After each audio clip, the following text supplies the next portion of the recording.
It's your boy. So, not getting into any content videos just yet. I've been getting a lot of DMs about what happened with Stone Island and that whole situation. And if it was in the comments, I would have never. There probably are. I don't check the comments, as you know by now, because I don't give a fuck what anybody says. So, with that, I'm going to try to jump into this story and give you a little video about this. So, your boy's got a clean bill of health with all things good. The holidays were a mess. I had a couple floods. A bed got ruined. Clothes got ruined. An iPad got ruined. I never had an Apple Watch before. That got ruined. It was just, people say it can always be worse. Just as many people should be saying, it could be better. I don't know why anybody always says that. It could be worse in bad situations. No, it could be better. It could be a lot better. Everybody knows it could be a lot worse. Death, right? That's it. There's nothing worse than that, right? So let's get off of that. We all want to do better so we can be better. So be better and do better. Therefore, start thinking like a glass is half full. I hate that shit too. Half empty, half full, pessimistic. Ugats. You kidding me? Listen to me. It doesn't matter, any of it, because nobody cares. Sonny, nobody cares. Think of it as however you want to think of it. And that's how I've always lived. For a while, I believed in living life on HOOTIE'S terms. And, for a while I've lived life on life's terms because I changed my life. And I did a lot of searching for this past year because I haven't really made a true content video for YouTube because of a legal issue that I'm going through. So, lawyer bills get expensive. So I want to try to get that over with as soon as possible. That'll be another video for another day on how people like to come after guys that make minimum wage. And, they don't make a sound and they don't give a shit as long as you're renting a room and you're living like an animal and you're making $15.25 an hour. That's all good. Come on and make a video. They start sending lawyers. They start sending the law, talking about you got charities overseas. And I think I spoke about this, that I had 2 or 3 charities in Europe and in the UK somewhere on $15.25 an hour at FedEx. So that's been a full mess. So we're going to get into that. We'll get into the health issues that I was having right after my birthday. Actually, the day after my birthday, it all started. It's been going on for a while now. Something to do with my stomach, where no matter how much I worked out, no matter how good I tried dieting or eating better, I never diets for sissies and women. No real man should have a diet. He should just watch the way he eats for health reasons. And for some reason, it just wasn't working. And we found out why. And we'll touch on that. And there's a lot of other things. And I think you guys are going to enjoy it. The stories that go along with it. Your boy. So, a lot of things that I've noticed. And, first of all, we're going to do a whole... I don't know. I haven't put nothing out there yet. I just don't know how anybody hasn't put a video out there truly explaining the Idaho 4. I mean, I don't get involved in the news. When I'm trying to learn about TikTok, I actually took a social media class. It was a media class. Just finished up about 2 months ago. I still don't know what I'm doing on this social media. I don't have Facebook anymore. There was a Facebook page, but I wasn't running it. I was posting on Instagram, and then Instagram would post on Facebook. Now I would post on TikTok and that post on Instagram. So I'm trying to just get off of it totally. So I'm learning about TikTok. I think TikTok is the way to go. So I've been going down this rabbit hole, and the Idaho 4 has been everywhere. I'm hearing about guys with 30 years experience, 15 as a detective. Now I know why grand juries indict a ham sandwich. Because nobody's there defending the person that the prosecution's talking about in the grand jury to get him indicted. These people don't even know him, don't know what he looks like, nothing. And they indict. Because it's a bias system. And I'm not talking about the system as a whole. The grand jury system is a bias because there's nobody there sticking up for you going, these 4 people heard the same 4 rumors from the same 4 people. I mean, they may not know each other, but they all know the one person that's telling that rumor. So they're going to come in here and they're all going to say, yeah, of course. And you're not there, and your lawyer's not there to say, objection. Where did you learn that from? Did you hear it?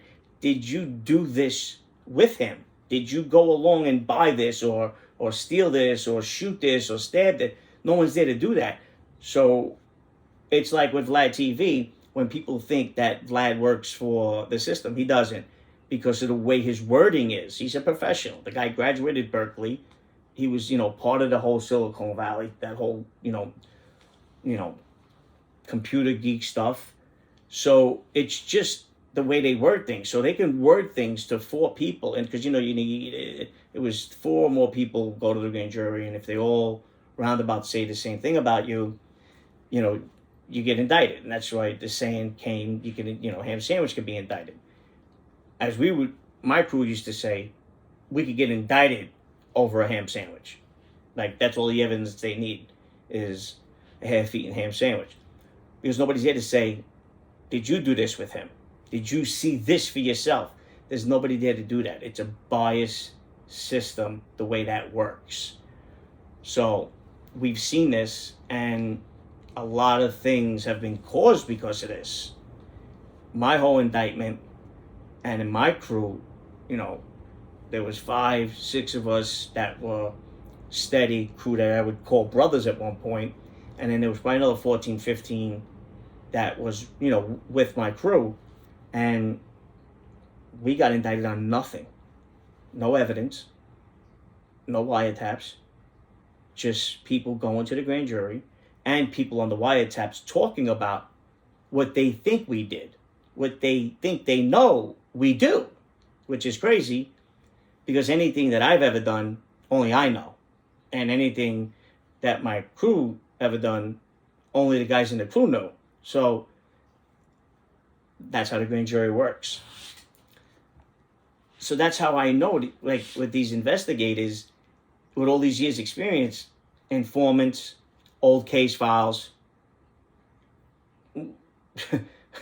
the dumbest confessions that they get you to confess from being in a white room, or which I've seen myself. I've yet to know a woman who hasn't cracked in one of them rooms. I know women myself that thought they were gangster. This is all I'll take a bid for you.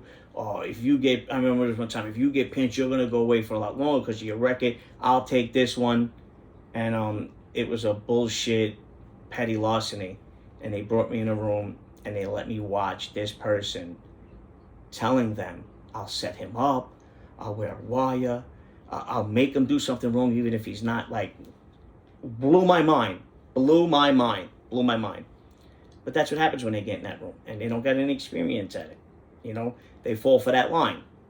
When you ask for a lawyer, if you want a lawyer, it makes you look guilty. It's not helping you that you want a lawyer.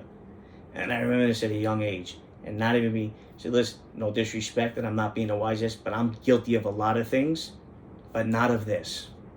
So therefore, I need to speak with my lawyer before I say anything. That's it. I mean, simple as that. They can leave you in that room for 12 hours. You're not going to crack because they can't ask you anything. And if they ask you anything, from the moment you ask for a lawyer, it's all admissible in court. They cannot use it. Day in, day out. Fold like lawn chairs, Cosa. Fold like lawn chairs. Seen it firsthand. So, getting back to how the system is so biased that I'm listening to detectives. I'm listening to this Nancy Grace. 90, yeah. Especially in a small town, everybody gets convicted. Especially in these cities where the jurors believe everybody's guilty. Until this pandemic, there was only one good jury, and that was a Bronx jury. Everybody wanted a Bronx jury. Now, people are starting to wake up and not convict their neighbor. Because prosecutions used to go in and go, he's a mobster. He's a gangster. Guilty. Jury deliberated for an hour. They're guilty as soon as they walk in when they tell them you're Cosa Nostra. You're a Blood. You're a Crip. You're a cartel member. You're this, you're that. You're guilty. You are guilty. Look what they're doing in this YSL case. Right? Oh my God. Like, people are not paying attention. If you go on oath and you're not cooperating 100%, but you admit to something, if it's me and you, and we get caught in a car, and there's a kilo in the car, we both keep our mouth shut, we're both going down for it. Now, during my cop-out, they ask me, were you driving such and such on this such and such day? Was that kilo of cocaine yours? You could say, I plead the fifth. You could say anything. You can make it part of your allocation that you're not going to talk about that. But when you say, no, that is not mine, that's telling on your friend. Because there's only two of you in that car. And if it's not yours, it's his. And it's my grandfather's car. He took a trip to Mexico for his 70th birthday and he brought back a kilo. No. Listen, there's ways now of telling where you can bullshit your aunts and uncles and godparents that you didn't tell. But people in the streets know. They can word things perfectly. And in Georgia, what they're doing right now, which took me a little bit, because I am following that case, that they're using a federal RICO act in Fulton County. Now, you can have your own, like New York City has the oldest organized crime unit, longer than the FBI. When J. Edgar was saying that there was no such thing as Cosa Nostra or the Mafia, New York City and New York State had an organized crime unit. It's one of the oldest. It's one of the best. They actually use their files a lot of the times, and it exists to this day. Even during budget cuts, when the FBI have only got a certain amount of people. I mean, at one time, it was 100+ agents just on the Gambino squad. I can't tell you what today is, but New York City and the New York State organized crime unit, they don't play around. So they have their own. What we call RICO in the feds, they've been calling enterprise corruption in New York City for years. They didn't need RICO. But they are using RICO in Fulton County in Georgia to prosecute them on a state level with federal guidelines, which is insane. And they're dropping like flies. They haven't even pushed out a global plea for them. Insane what they're doing. And believe me, if they came in on a RICO charge with two guys as the boss, one, if it's not mafia or organized crime, they're going to consider it organized crime because they're going to turn that record label into a gang, and then you get charged with kingpin status. So kingpin status is you don't have to get caught committing a crime. You don't got to hurt nobody. It doesn't have to be violent. You could get life. They try to give on a kingpin status lethal injection. They wanted to put somebody out of their misery without a violent crime. What they're doing to Big Meech, like, there was a guy that I was following. I was a big Source magazine reader. I was subscribed. I had every Source magazine. My ex burnt them. I had tubs and tubs. I had every Source magazine. I used to buy one on the stands while, getting on the train, going back and forth. Probation, parole, no show, whatever it was, and I would get one delivered. And I remember when he was on the magazine with the $1 Million Watch, and I remember hearing about him putting cars in, Young Jeezy's videos, but I never heard him being a violent guy. Besides that self-defense, which, in my opinion, he wasn't the shooter with Puffy's ex-bodyguard. That was the only beef, because Big Meech was one of those guys everybody loved. I heard about him everywhere because you got to remember when he left Detroit and he started rocking in Atlanta, the Gambinos had the Gold Club, which was one of the biggest strip clubs in the country, aside from Scores, until he flipped Kaplan. He was with the Gambinos. He was with the Gotti family, and so we were a frequent down there, and he had a big name. I remember seeing the billboard myself. I remember whenever we went anywhere and you seen the black T-shirts, Meech used to tell everybody to wear. I mean, what's the famous story?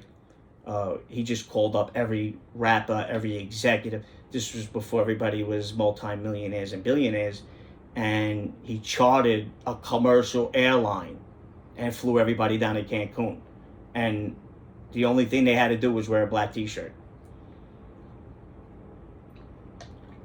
So you didn't go into a club, and listen, he had his wild boys, and people started joining him as they went. He was a Detroit boy, and they were wilding out, which is a halfway decent series that his son stars in. Actually, like, what is that? The Da Vinci guy. He plays Southwest T. I think he's a pretty good actor too. But some of the stuff I didn't like. I wish they would get on a little bit more of the real stuff that I knew that was going on then. But getting back, Big Meech should have been pardoned. They pardoned the guy, same status, kingpin status, and Meech was never charged with murdering, attempted murders. They could have came up with all that bullshit. Meech had love. He gave love. He helped people. Letting a guy out like that he's a ton of people owe him favors. People rap about him like they rap about Pablo Escobar and John Gotti. No bullshit. That's the way he was holding the South down. And he opened up a record label. He was actually, the BMF was a record label. They were a talent agency. He's going to do anything. His kids are acting. I don't know if he gets along with his brother still. And everybody loves the guy. They're going to put him on. So letting him out isn't a danger to the community. He wasn't a danger to the community. He was here selling drugs. All right, enough of the bullshit with poisoning communities. Poison. Go to the poppy fields where this stuff's grown. I'm tired of hearing about the people that are poisoning their communities. I understand it. And there's a huge problem right now. I'm talking about the marijuana, the cocaine, which I'm going to do an episode on that. The pipeline that's coming through Mexico, because that's all Mexico is, everybody knows, right? Peru is where the babana comes from. Colombia manufactures it and then moves it through Mexico and everywhere else. Peru is where the cocaine comes from. The babana comes from. So let's get that straight. Mexico is a pipeline, just as it is for this fentanyl. And I'll be doing an episode about that. And as some of you might not know, and as some of you do know, the pipeline that they are using is a guy that was a general in El Chapo's crew, who went on to make his own family, worth way more money than El Chapo and the rest of these guys. And that pipeline's coming from Asia. That fentanyl that's coming into this country is coming from Asia. Before this video gets taken off, because I don't take videos off, I don't take comments off. That's up to whoever's running this whole mess of a social media platform. But I'm not talking about that. I'm talking about before fentanyl became synthetic fentanyl, because fentanyl they've been using because they actually asked me when I was in the hospital getting the surgery done last month, and I didn't need it. It wasn't that bad. If I, wanted a shot of fentanyl, 10 milligrams or something, I said no. That's a huge problem. It's been, and I've been hearing about fentanyl for 15, 20 years.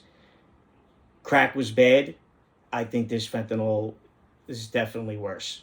So, aside from that, there was a huge pot dealer down in Miami, and I'll get his name. It's actually one of the best. These documentaries all say the same thing. I can see word for word. They all repeat whatever Bill Curtis talked about on A&E. They're just repeating on the Discovery, on the ID. It's all the same. And the stuff that they're adding sometimes doesn't even make sense, isn't even true. Therefore, it's just repeating itself. It's just repetitive. So they let this guy out. He used to race cars. And when he ran out of money, he'd go, and he bought dirt, but he bought thousands upon thousands pounds at a time, and he had it brought over in a ship. Docked it in, the water in Baltimore, the waters in New York, wherever. But he was in Miami. Every time he ran out of money, he went to the well. His lawyer wound up telling on him, who was his very good friend. And a lot of guys stood by him, and they all took their time. They charged him with kingpin status. Short little white guy, goatee, gray hair. It's Sour Bets. It's part of that 10-part series. The guy that was juicing horses or killing people's horses is the Cricket, which was huge, and the Hialeah stuff. One of the best that they've made so far out of all these nonsense documentaries where I could go on and tell 90% of those stories better with more content. That's true.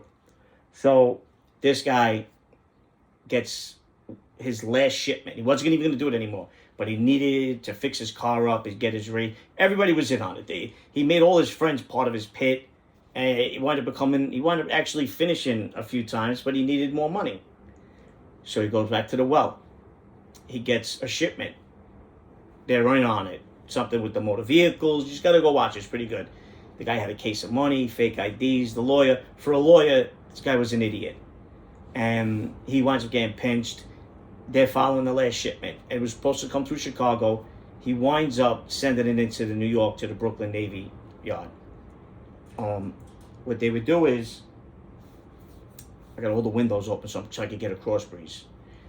So what they would do is they would weld it closed, and it can only sit for a certain amount of time before it's dirt weed before it can really get ruined from the water, molded. A lot of the stuff not a lot, but they would lose about 20% of the load when it would come through, which cost of doing business.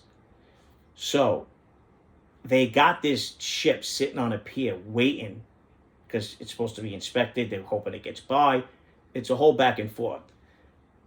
But as this is happening, the weed is forming fumes that can cause a fire, actually an explosion. Therefore, they start welding. 3 guys. They're welding to get this open. Now, I think they actually thought the load was probably going to be bad anyway. They should have never even did it because it was on the Navy pier for too long. Cost of doing business. He would have lost that money. He would have had to pay his connect and whatever else he had going on in Miami with the racing or whatever he was doing. So he got greedy. And 3 people died. While they were welding, the spark hit the invisible fumes, like a gas leak.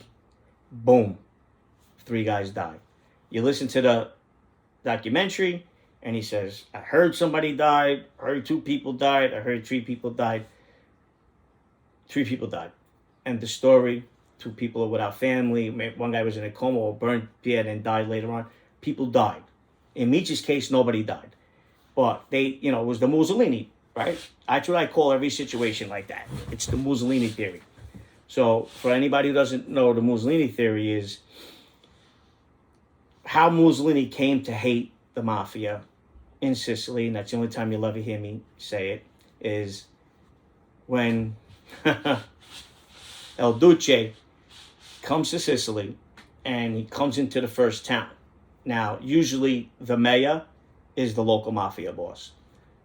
So the local mafia boss is there to greet Mussolini, and he has his army. They do it like every communist. The tanks in Russia and China and the soldiers, where they waste like 10 million in a day just to show off. So news around the world will report that they were out with their tanks again. Mussolini used to do the same thing, would go everywhere with 10,000 soldiers. So he gets into the first town in Sicily, and the mob boss, the local mafia boss is there, old, chubby, receding, bald, fat Italian guy, Sicilian guy. And he sees the army coming with him as he welcomes him, and he stops him. And he's like, hey, listen, El Duce, look at it. You don't need these guys. He goes, when you're here, You're under my protection. Nobody, nothing could touch you. And the whole town was quiet, in the background. And Luce's like, it's okay. I feel more comfortable, like that. And as they're going on, he leans over to his second in charge and goes, that's way too much power for one man. And after that day, now you may have heard this story paraphrased 1,000 different ways, just as I did, but that phrase he did say in Italian, not Sicilian, that is way too much power for one man.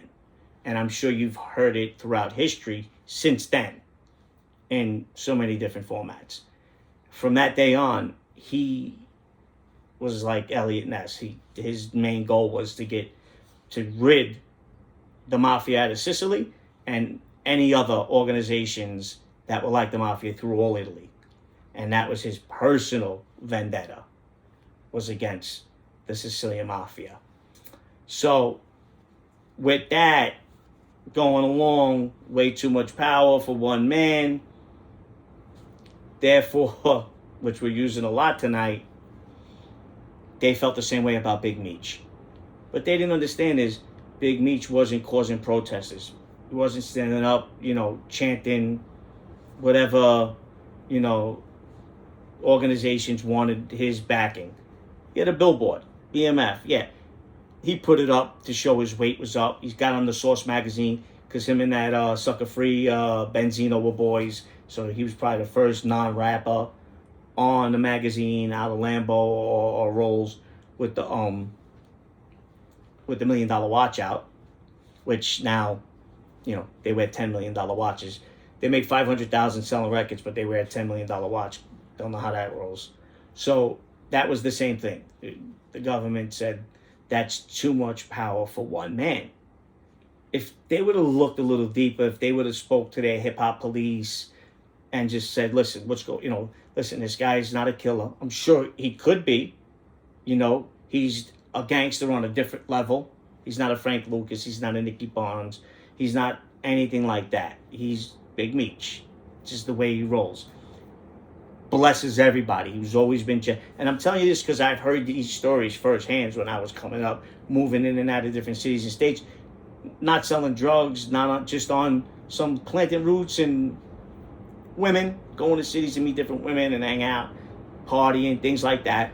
And nothing was on the level of Nicky Barnes, Frank Lucas, killing, drug dealing, garbage pails, nothing. And I thought for sure that Obama was going to pardon Meech because he's there on a kingpin status. He's not there on murders. They had him down as the leader. And he got life behind it. And he pardoned a few people. This guy, this pot dealer, where on his last load, that his lawyer was telling on him that, 2 or more people died. Welding weed that was just, they should have just left it there to go bad. Just an abandonment. I can't tell you how many, listen, there's been a lot of loads that were just abandoned, from cocaine to marijuana. That was just like, that load is too hot. You ever watch the movies where they're like, do not go to that? They use lockers and bus stations, all that phony, crazy shit. Don't go to that lock and people get greedy. I can tell you loads that got left, never found by the police, and the people that had it never went back for it, chalked it up as a loss. The Connect's got to eat half, which I've spoke about this before, and, the street guy got to eat the other half, which you work out over time. Whatever the other loads, you'll take off 20%, or you'll send 20% more to pay for that load, and you both eat half. So there was no reason for them to open that. He gets life. He takes it. His other guys get 10, 5, 7. The lawyer gets off for telling on all of them. I think he was the only cooperator. And then you still got this Big Meech. So now I'm hoping that Trump pardons this guy if he looks at his records. Because, Trump understands the streets and things a little bit better than the rest of these presidents. And I can't understand how even Hollywood, with the power that everybody thinks they have, which they don't, there's no cults. There's no gangs in Hollywood. There's no Illuminati. there's the Freemasons, and maybe there's their own little legions that they got. Stop it, stop it, stop it. Money rules the world. Money is king. I just can't understand how they can't get Big Meech out. I'm a supporter. I'm not a fan. I think the man could come out, and I think that he could do wonders. Stuff that's going on in Houston. I think if he was in Atlanta, these young boys, Atlanta's got worse than Chicago now. Holy shit. I don't even, you would have visited, they're telling, who they tell? Shia LaBeouf that he has to check in. Are you guys for real? They're telling an actor that he's got to check in now when he goes to Atlanta. The world is a better place with a guy like Big Meech is on the street. And I just say that because I'm also getting word from the feds with a lot of dudes that are with him and a lot of my cousins that not interact but pass through with him. And first of all, he's holding it up. You know, they're treating him like he's the Don in there. You know, and he's not down for no bodies. Southwest T, they dropped 20 on his head. Came home. Same thing should happen with Meech. Same thing should happen. And listen, I don't know. I didn't follow Southwest T. He was more the guy that you didn't want coming to collect if you owed on the load. You know, Meech was that, all right, here, go pay your bills. And I'm not saying T wasn't like that too, but I just heard he was the guy that, don't call me up laughing and giggling, where's my money, you know? And I've listened to the wiretaps, you know, it's out there, a lot of this stuff. And I just think it's a fucked up story. Nobody got killed behind these guys. Self-defense in a parking lot. Some guy that wanted to play gangster that used to be Puff Daddy's bodyguard. Ex-bodyguard. He wasn't his bodyguard at the time, supposedly. It's just, you know, doesn't belong like that. Therefore, that's what I'm trying to explain here on this YSL case. You know, Young Thug, he's going to want to have and eat this. Coming from a a rapper who is now a music mogul, and they're going to, listen, if 30 guys want to turn it into a gang because they're not rappers, what can you do? Same thing with my mentor. 30 guys are down in Florida committing crimes under his flag. He didn't give them the permission to use his flag. He got 20 years behind it. So I seen it firsthand. It's not right. It's not right. So what's going on with this YSL case is crazy. Crazy. Young Thug, keep your head up. We're rooting for you out here, Cuzzo. You're one of us, Cuzzo. Come and indict me now. But, yeah, it's crazy what they're doing over there. And they're dropping like flies on these cop-outs. And it's one of the first cases that I've ever seen them use the RICO, not only in the state of Georgia, but a local Fulton County they're using it in. And I'm listening to it for the first couple weeks, maybe even a month. And RICO racketeering charges. Using RICO racketeering charges in Fulton County. It's a federal, and they're using all the federal guidelines on a local case. They must have been doing some dirt down there because, like I heard, I'm hearing that Atlanta is getting worse than Chicago. Just to let you all know, you see what they were doing this when I was in the feds. They were bringing in the Bloods, the Patias, those MS-13s in troves under the RICO Act. Not locally, like they're doing under the RICO Act. When they watch what happens here in Fulton County, every county, every little town, every city is going to want to use the federal guidelines and the federal laws in their little towns to put these gangs away. So this is it. This is the dummy project. And then they're going from here. They're going to be putting people to sleep. You guys think the state, all these little getting your packages and your conjugals and 300 minutes, and see how much money it costs when they put you in Kansas and you live in Alaska, or they put you in Alaska and you live in Hawaii. 300 minutes costs you about $500 a month. That's all you get. Live off a commissary. Sneakers, commissary. No joke. You want music? iPod. That's what they were using. I don't know if they changed. No Walkmans. Dead. You could buy a Walkman from them. Dead. No cassettes. Dead. Now, the money, you go to these camps with these white-collar crimes, that's all different. None of the places I was in. And because I see some dweebs on here, guys in camps, talking about Christmas dinners. He's got 50,000 followers, 50,000 comments, people asking him about this, about that. They thought he was a pedophile. Listen to me. If I get to a yard or I get to a compound, they already are going to know who I am. Look at all these other fucking hand releases on YouTube talking about this, talking about that. They would get to the yard on a compound and get chased right the fuck off if they didn't have their paperwork. When I get there, they're going to know who I am, know what my charge was, know how many RICO acts I've been charged with, knew all my bids. I'm not going to have to bring my paperwork to the yard. Suckers are going to have to bring your paperwork to the yard.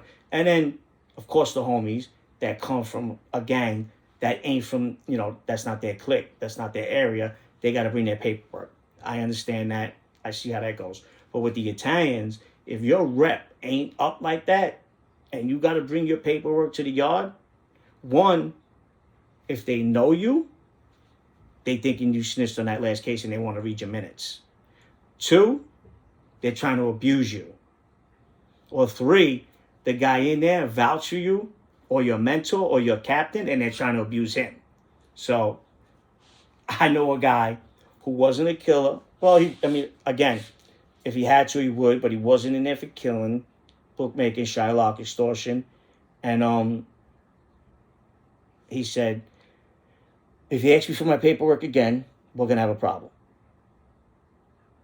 And they never asked him for his paperwork again.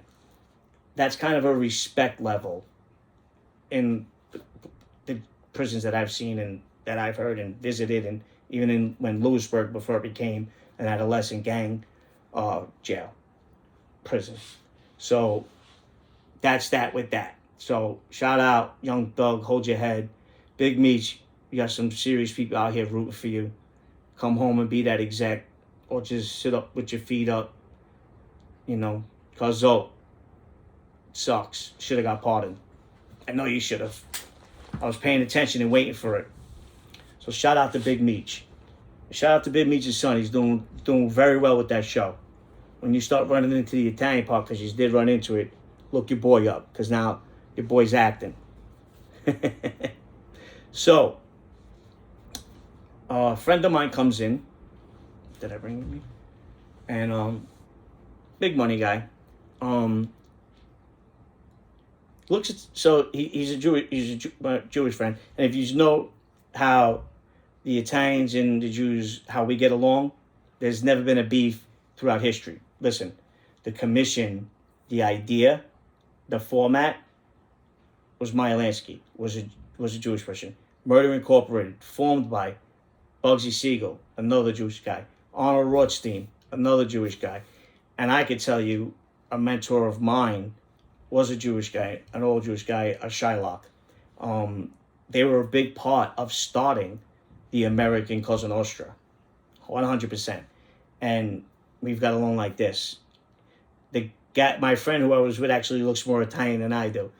And for a lot of people that don't know, aside from Crown Heights, Howard Beach is like the second largest Jewish community within the boroughs.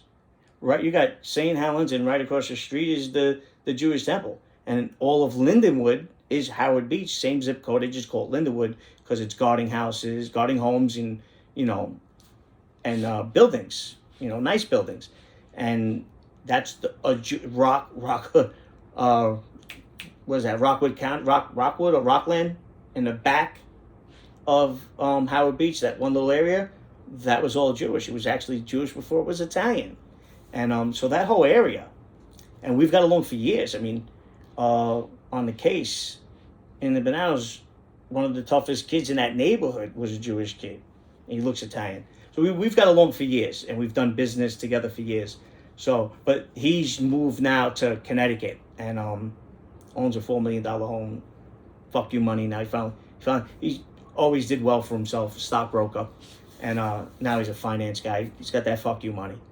So we're in a 4-door Porsche, picks me up, and he's got an outfit in the back, Stone Island, right?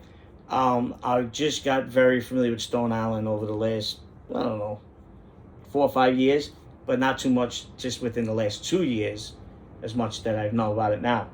It's an Italian clothing made in Italy. Beautiful, right? Great thing. Another Italian clothing brand. Put us on the map, you know? Because, you know, us Italians can go fuck ourselves, right? I'm just about done with them anyway. I was for a long time. On the streets, you know, even though he was a scumbag, my best man was Irish. One of my closest friends was Jewish in the streets. So we would just, you know, the Italians just, as my father's closest friends were Peruvian, Mexican, you know? And it's just sad. It's sad that the Italians, and I'm going to get into other stories with this as well.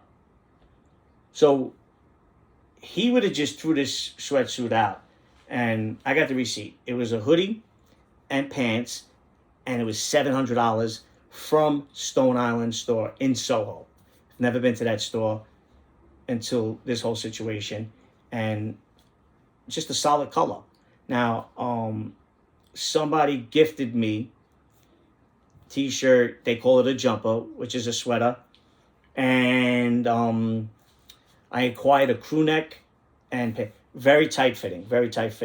And he's a baggy guy. He wears baggy. So in Nike, he would be an extra large. So double X in Stone Island.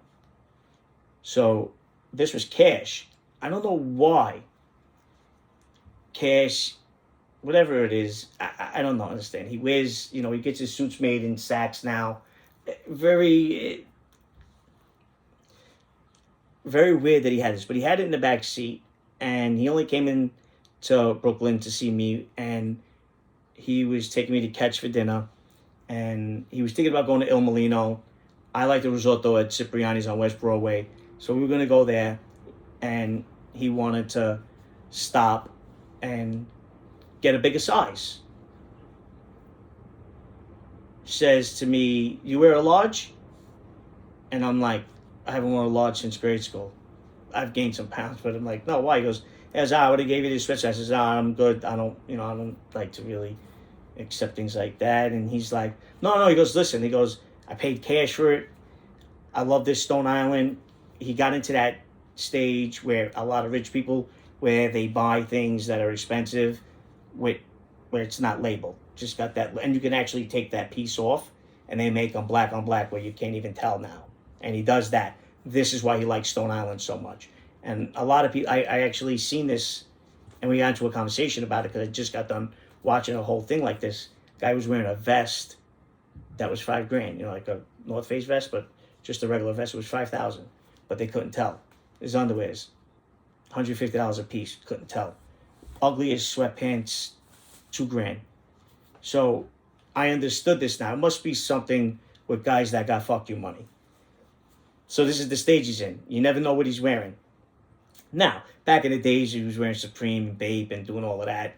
Now he's at that stage, married, I think he's separated, has kids. But he's meeting people, and you know, like how we always met people. Sweatsuits, just he's not meeting them on corners. He's meeting them in cafes. And today, you can wear a hat at dinner. You can wear a sweatsuit to a meeting.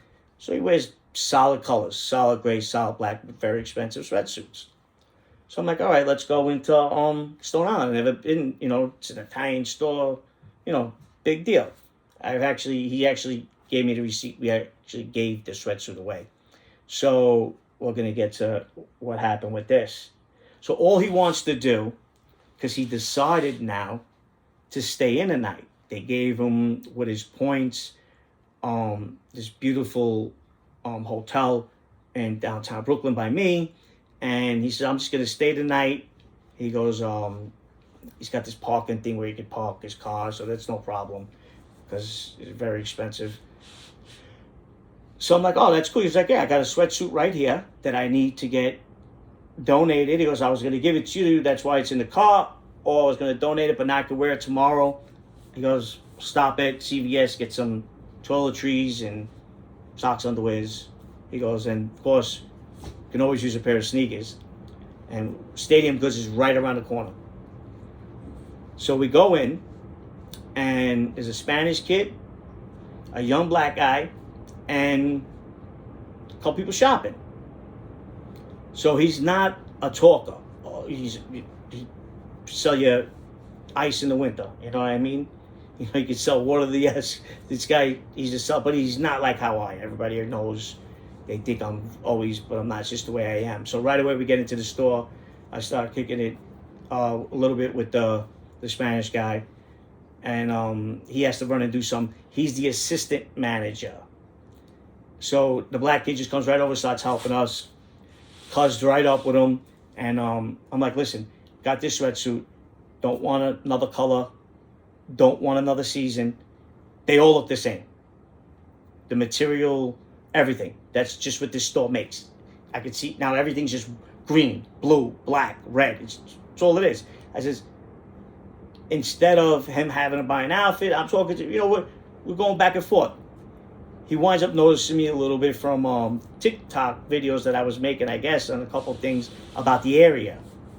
Which, that's another thing, the algorithm. We're going to be talking about that because there's some weird shit going on. How it connects to your locations and they put shit on there, and I'm like, what the fuck? You got to be careful with that. Just throw the fucking social media out. So, kind of like going back and forth. So I'm like, listen, this is at large. He wears all this types of stuff with the no things. He's got a ton of it at home. He just needs an outfit for tomorrow. He paid cash for it. He's got his receipt. He says, just give him a solid color and a double X. This is a large. So you can see how drastic it is in sizing. Say, I got you. Goes downstairs, comes up with a double X, wrapped up. He's like, you want to try it on? He goes, if this don't fit, he goes, I'm giving it away. He goes, that's fine. Go up. Doom, doom, doom, doom, doom, doom, doom, doom. Everything's the same. He gets stopped on the computer. Got it in the bag. The other one is, we don't even know where the other one is, the large. Gone. Wherever he took it. He's got it in the bag already. The guy's like, you want me to pay for it? I'm like, don't do nothing. He actually the assistant manager, the Spanish kid that was helping a couple. He's like, you got to have Nico punch his code in to do the exchange. So he's like, fellas, I got you. He goes, let me just go get the manager. He'll do it. He goes, he was on lunch. He should be walking in right now. He comes walking in. Mustache Pete. Now, my father years ago had a mustache. I made him shave it when I was a kid because no facial hair. And then I was about 12 when I learned about Mustache Pete's. So the Sicilians years ago would only keep a real thick mustache. I actually have a tattoo on me. They used to break my balls. Or any time we went on vacation with the wise guys and my skipper, my father looks like Sonny Bono when he has a mustache. So I took a tattoo a picture from when he was very, very young, and he had this big mustache because in his day in Sicily, they would wear the top hats, the hats, the round ones, and big, thick mustaches, the three-piece suits, the trench coats, and that's how they looked. So he thought that was going to be his look when he got older. So with that, there's a mess. With that, this guy comes in with a mustache like this. He had to be 6'3", 6'4". So if you ever see this guy, Nico, Stone Island, Soho, I'll never go there again. Boycott the whole joint. So comes right over, and he's dealing with me. He's not dealing with my friend. My friend's standing there, and he looks at me and he goes, Siciliano. He sees my hands. So right away, I'm like, yeah, let's make this quick. I'm like, yeah, Siciliano. Says he's Barese. So now, Barese, I actually like people from Barese more than I like people from Calabria. Vito Antifermo's Barese. Very close to Sicily. So I'm like, this guy's a paisan, right? He's 6'5". He's got a mustache out there here. Looks like a buffoon. Speaking broken English. So, I don't know why he didn't ask me if I spoke Italian, but he said, Dubali Siciliano. I didn't say anything. I was just like, like this. And he goes, Prego. And he goes, listen, guys, in a broken accent, he goes, I can't do it. So now the young black kid who's standing behind him, I see him make a face, and I'm like, and before I go, now my friend's ready to just go fuck yourself every which way from. Now this is a guy, sees my Sicilian tattoos. He's Barese. It sounds like he just got off the boat 4 hours ago. He looks like an old mustache Pete. He's talking to a Sicilian, probably the first one he's seen in that neighborhood. It's probably since he got to this country. And it's an even swap. He goes, it's outdated. I go, what do you mean? That was the same winter line. He goes, yeah, but we changed material. I says, material? Heather gray, ash gray. I says, give me whatever gray you want. Go in the basement. Get anything that's double X. And now my friend's going, fuck this guy. Fuck, I'll pay for everything. Fuck this guy. Don't get me anything. Now he's getting fuming. He's fuming. And I'm like, are you fucking kidding me? I'm looking around going, that's what's wrong with this fucking country. I says, the Italians, they run away, and forget about help each other out. You just don't stick up for ragazzi. I said, are you fucking kidding me? I says, nobody's in here looking for a handout. I says, this receipt says cash. I says, a size exchange. And not just any size. 2 sizes different. Because it's skin fucking tight. You just write on your fucking labels true to... Now my friend's nudging me because there's one thing we don't care. We don't try shoes on in the store. We don't give a fuck what size it is. You don't return nothing. You don't send your food back. There's a million things. And even though, he grows up how we grow up. How we go to dinner, how we do everything. And that's the way we live. That's the way we all live. And it's like... Yeah, I don't know anybody. If we send something back, it's because we're getting up to leave, and we tell them to leave it on the bill. We'll pay for it. Nothing. We don't even, if we go to a restaurant where we know that the chef or the food is supposed to be really like, there's certain things that you go somewhere to eat, we don't even add nothing to it. No salt, no pepper, because it's a disrespect. When I go and get, years ago, they were known for their risotto. I was just telling you, Cipriani's. I wouldn't put anything on it. My father would put a pound of green cheese on anything, but he never ate out. So, but there's certain etiquette that we've all learned within my crew, which, we'll be getting into more with other stories and how we rolled in the city and everywhere else that we went. So he's getting annoyed that I'm even talking with this guy. He just wants to leave it. But I'm getting annoyed because it's a Sicilian thing, it's an Italian thing, that I've watched this since I was a kid. And it all started with that white privilege. Now, I'm not going to get into it because I do understand where people come from it. Like, I was never told that my father, he had Puerto Rican friends, Peruvian friends. I could have any... Now, I'm not going to sit here and tell you, I'm not racist. I have a black friend. I have no friends. I don't have to tell anybody I got any color friends or who I break bread with. I hate people that got to run and do that. But I can tell you this. If a white guy does that and they ask him, do you got any black friends? And you say no, say, aha, see? Aha, oh yeah, Listen, trace 90% of these guys that you want to make fun of and all these, these white guys, they're not even from this country. They had nothing to do with whatever happened 200 years ago. Whatever happened 150 years ago. They weren't even from here. Half these people come from Europe or Germany, wherever they come from. They don't come, like most of these people's ancestors are not from here. Go to the South and pull up roots from there. So, take me into East New York and walk me up to a group of black guys, walk me up to a group of Puerto Ricans and ask them. Say, when's the last time you broke bread with a white guy? You got any white friends? You know what they would say? Are you out of your fucking mind? I would never sit at the fucking same table as a white guy. without even knowing me, without even knowing any white guy. That's their response. But that's not racist, right? TikTok. They show the whole family. It's all black family. Dreads, braids, Tamika, Jamel, Kwame. And there's little old Mark. And they show a white baby. A white baby. And now it's a trend. It's a trend that they're doing with a little white baby, Mark. And, they put that fake laugh. And it's like, me, I said, the only thing my father didn't like, he didn't care if I watched BET. He didn't care if I watched MTV. If we said that BET stood for Black Entertainment Television, he'd be upset with that.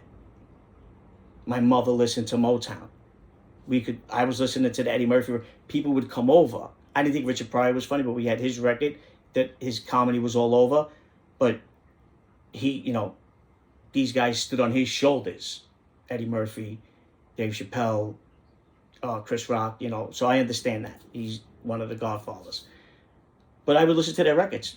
My French parents, my Spanish and black friends, they weren't allowed to listen to it. They would come to my house because it was on record players back then. Dice, all of them. So, and if I was able to, I never did get to watch it. We didn't have cable back. My family didn't have cable. We didn't have money like that. So, but the music, I could buy any label I wanted. If I could buy sneakers or if I could buy a Run DMC, that's up to me. If I want to go to Run DMC. So my parents, that didn't bother me. When you put it on Front Street, that this is what this is called, you know what I mean? Or this is an all-black college, which nobody was going to college.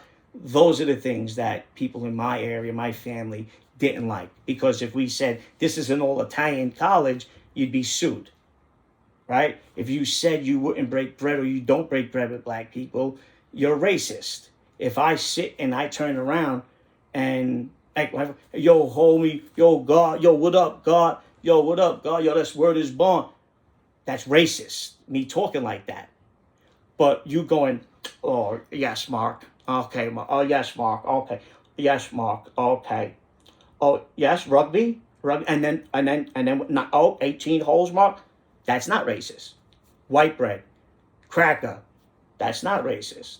But if I scream, yo, it's the black guy, the whole place would turn around. Because I did that at work once. There was 2 Chris's in a warehouse. And they asked me which Chris didn't plug the fork, took the forklift out. They needed to go back and charge the other one. I said, the black one. I got called into the office. They almost sent me home. When we were able to say there's 2 Chris's. One is white, one is black. I don't even know his last name. How else should I explain it? You needed to know who took that forklift. It was between the 2 Chris's, it was the black one. Easiest way to be explained, right? This college kid, high school quarterback, is in his car listening to a song that he paid for and said the N-word. They took his scholarship from him, Florida, because he said the N-word. I understand that. There's a kid from my neighborhood, was dating a Dominican girl, used the N-word while he was trying to beat up a black kid that he didn't even beat up that well. He got 12 years. Got 12 years for a hate crime. Hate crime. And he walks around pump. They all call each other mine. They use that word all day long. People don't realize that. These kids, Italian, Irish, Jew, in that neighborhoods, in urban neighborhoods, in these neighborhoods that listen to hip hop and drive Cadillac trucks, say that. I can understand, don't use it. And it was being used during a fight where a kid didn't even get beat up, who got caught because he was stealing cars with burglary tools, and that kid got 12 flat. And his girlfriend testified on his behalf. She was a Dominican girl. So when we want to be called all of these things, which burns me up inside, black TikTok. Can we have a white TikTok?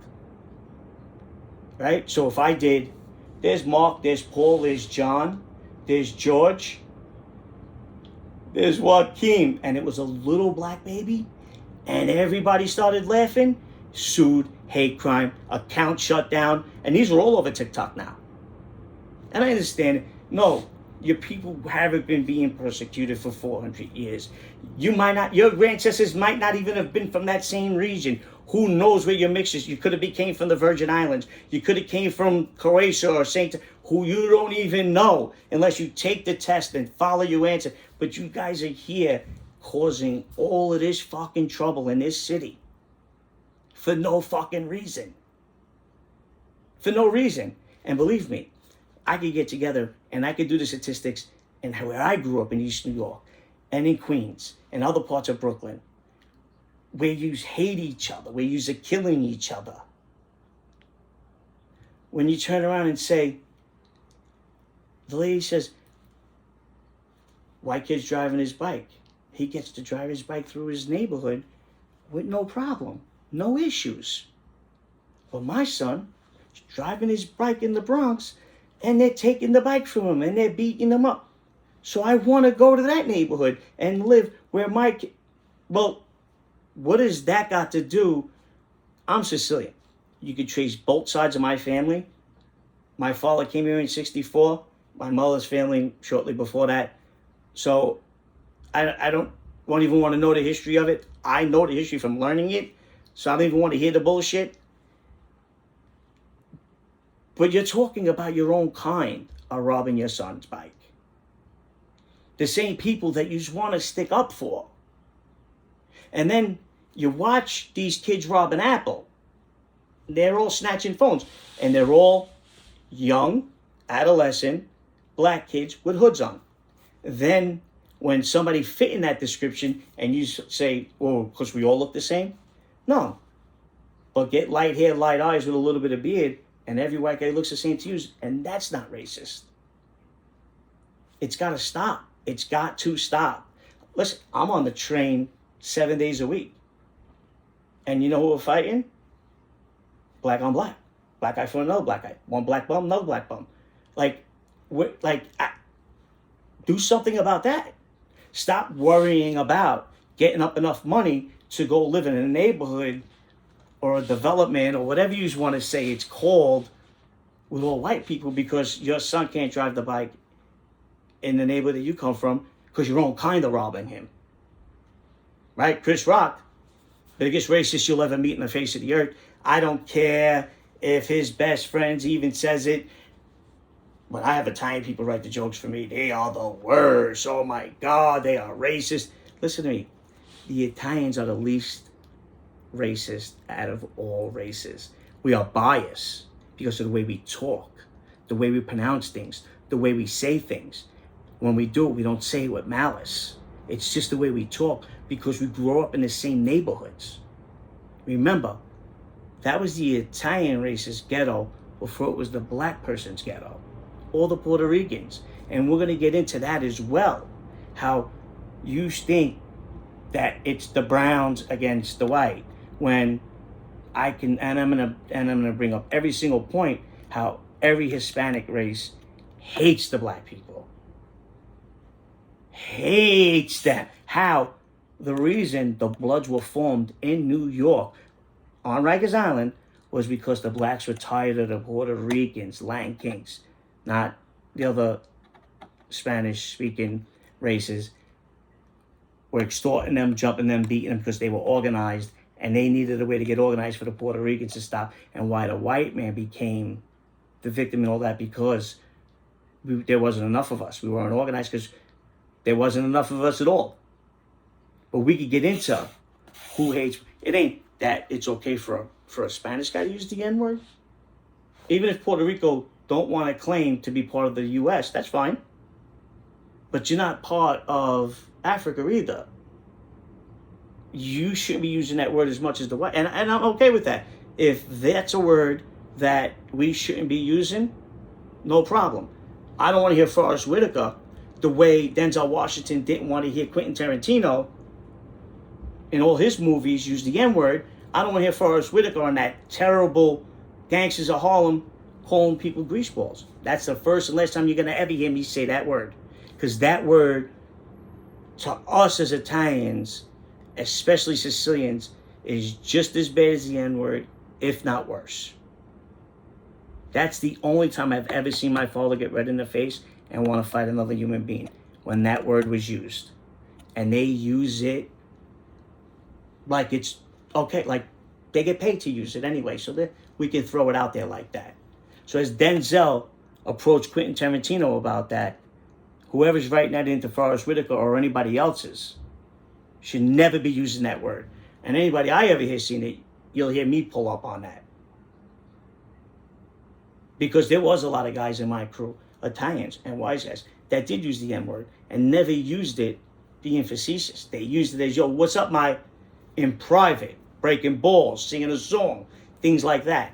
Never, because we all grew up there. We grew up in the same village. We went to the same high school, played against each other.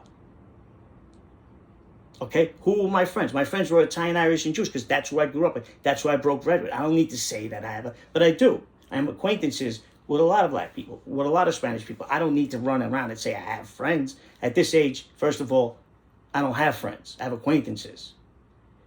And I pick and choose who I'm going to break bread with. So that nonsense with this social media, I mean, I couldn't believe it when they did that with the little white baby. But that's okay. And if it worked both ways, I wouldn't even be talking about it. But it's not. It's not. And in my house, it was okay. Growing up as a kid, and, you know, I was an orphan at 13, but it was okay. You know, we could listen to it. But all black colleges, black TikTok, the NAACP. We had the Italian Association for a while with Joe Colombo.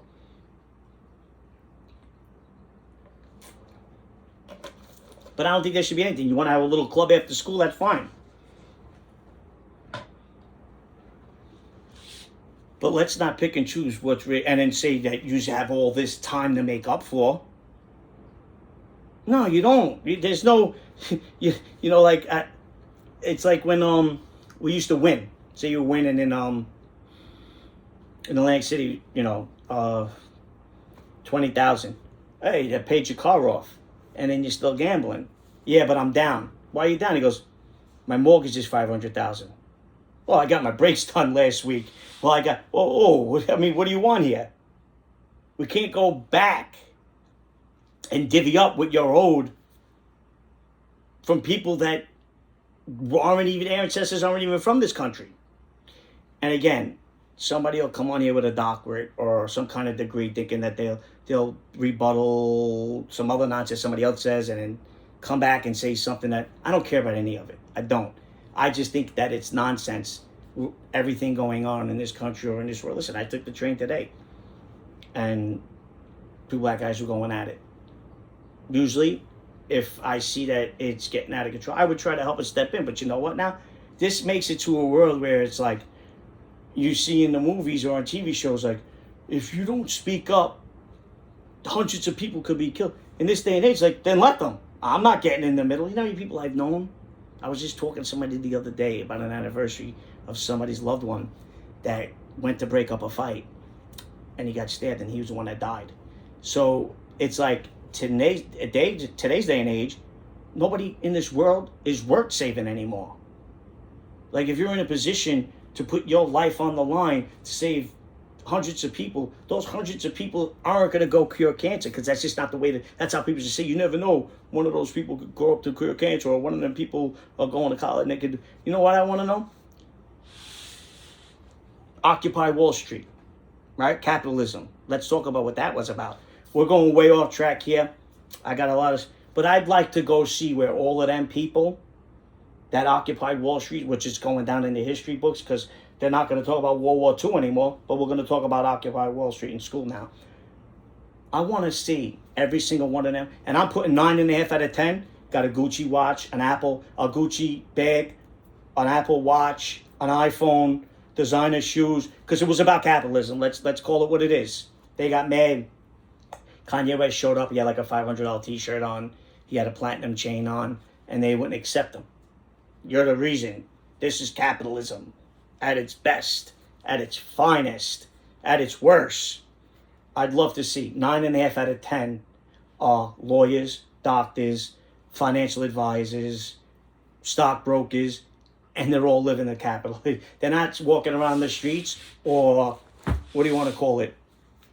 You know, UNICEF, or you're in Africa, saving the world.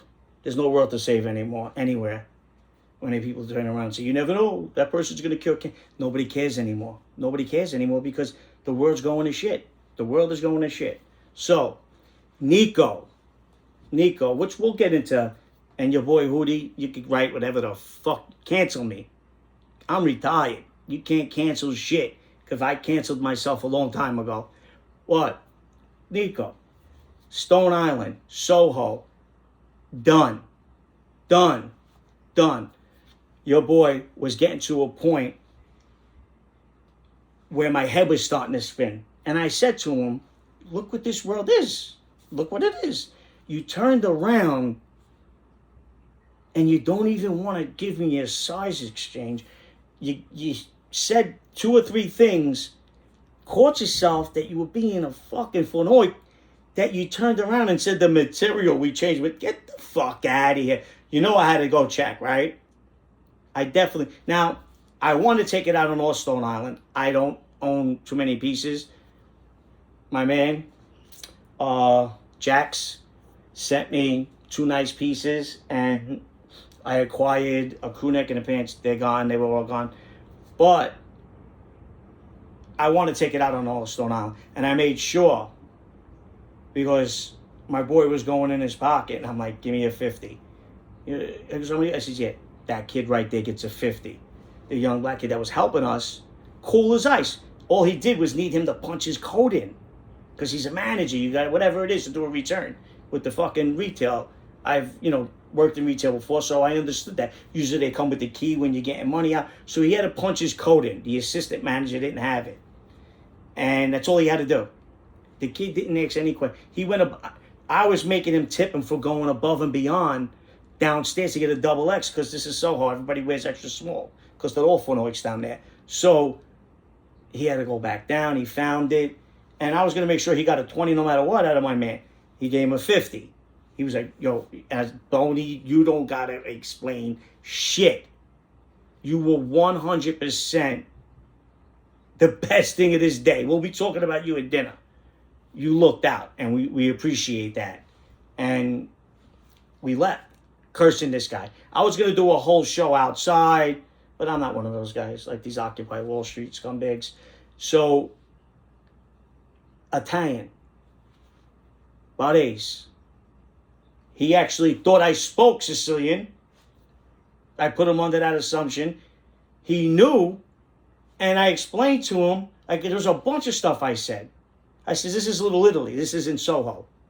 Because we were north of Canal. So I'm like, this is why Little Italy doesn't exist here. Because a guy's like you just got here 3 minutes ago from the motherland. The first boat that came in, you were on it. And you didn't want to switch out an outfit? The best thing, I love what he did. He pulled up on, he had like Stone Island. He's like $30,000 a year on Stone Island. He goes, you just could kiss that goodbye. And you have people that call you. Like Louis Vuitton, I seen that with the Advent calendars. Louis Vuitton was sending them to everybody. No, they just send them to you as being a good customer. He has people like that now. And he goes, I'm done totally with Stone Island. There's so many other brands that are playing now that I could do that with. He goes, I'm just done. And even though it was just this store, I'm explaining to them that it was you and why I'll never come back here. They can offer me 3 years of every line that comes out. I will never wear Stone Island again. So when you come out and we're going to the Bowery, it's across the street on a diagonal from Supreme. There's a homeless shelter on hangers. Stone Island hangers, because the kid brought it back upstairs on hangers. He gave it to the first homeless guy we seen with the leftovers that we... Now, that's one thing that we never used to do. We never took leftovers until the pandemic ended. And now we make sure whatever's left on the table we take with us and we give to whatever the first homeless guy, is there. $20 bill, he'll give the guy, whatever. Not me. I'm a bad check away from being homeless. I had a flood. The iPad got ruined. The iWatch got ruined. The iPhone got ruined. Everything got ruined. Insane. What happened? Insane. What'd the guy do? Something with the pipes, and it came from above me.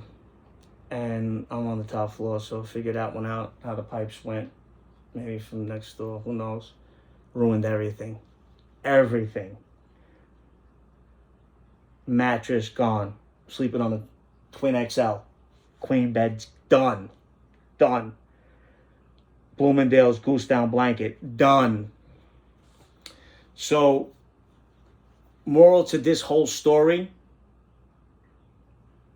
boycott, Stone Island, Soho, Nico, Italian, the guy.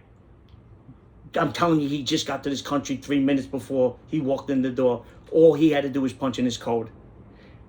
They give you a white bag with this Velcro thing. The outfit wasn't touched. It was a swap by 2 sizes.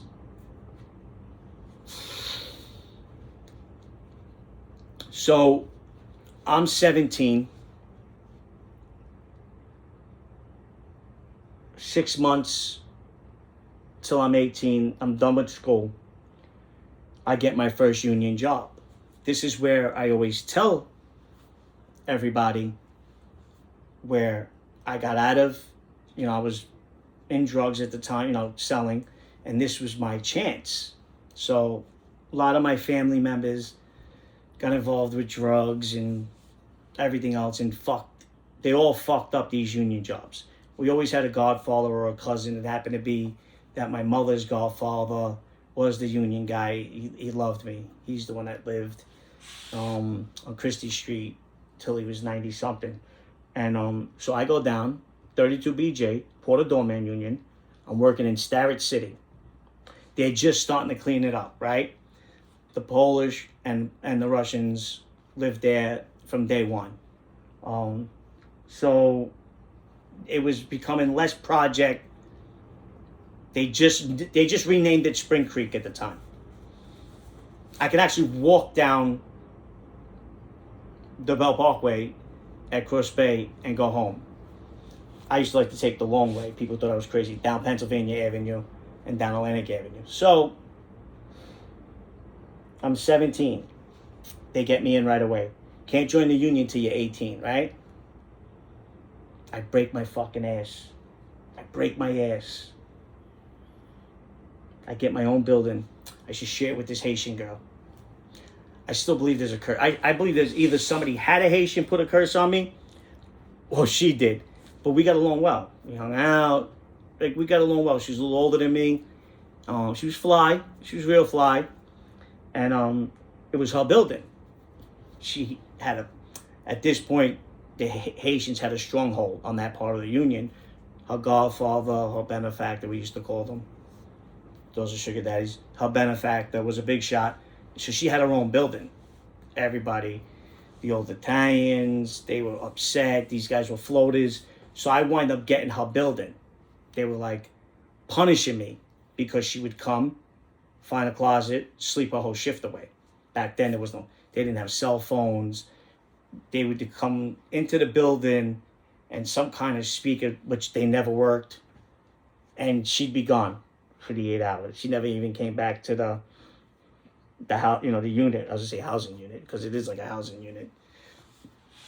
And mind you, how lucky do I get? I don't talk to my mother's father. It's a garbage pail, low-life rapo.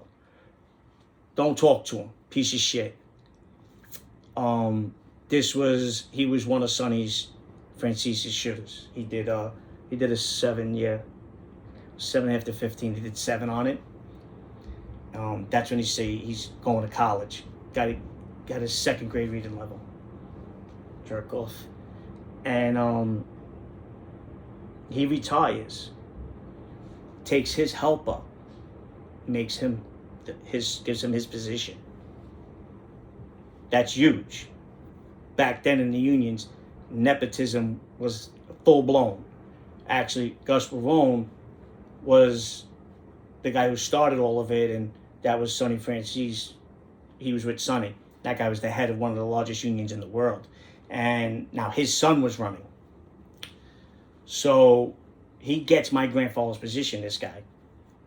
They need somebody to go in and clean up this girl's mess. Nobody, I'm not going. I'm the new guy. They send me there to bless it, because I wind up getting a building already. Right away I get a building because she don't show up. She don't want the responsibility of a building. So all these guys being spiteful that were there for years lose out on a building. But now I come in with a black guy who's older than me, really nice guy, Mike. So he was a new guy. I can remember his name, but not nobody else's. So we ate together, we hung out together, kicked music. He used to have an SS Impala. Those things were banging back in the 90s. He had the SS one with the deer, and we were listening to hip hop at lunch, eating right out. They had the parking lots. So we hung out every day. His locker was next to mine, and I would go to my buildings, and then he would get like a task every day to do. So I'm hooking up with the Asian girl. So we became close, and I'm going to take off this week. I'm going to take off that. She got away with everything. But I'm earning more and more. I'm breaking my ass.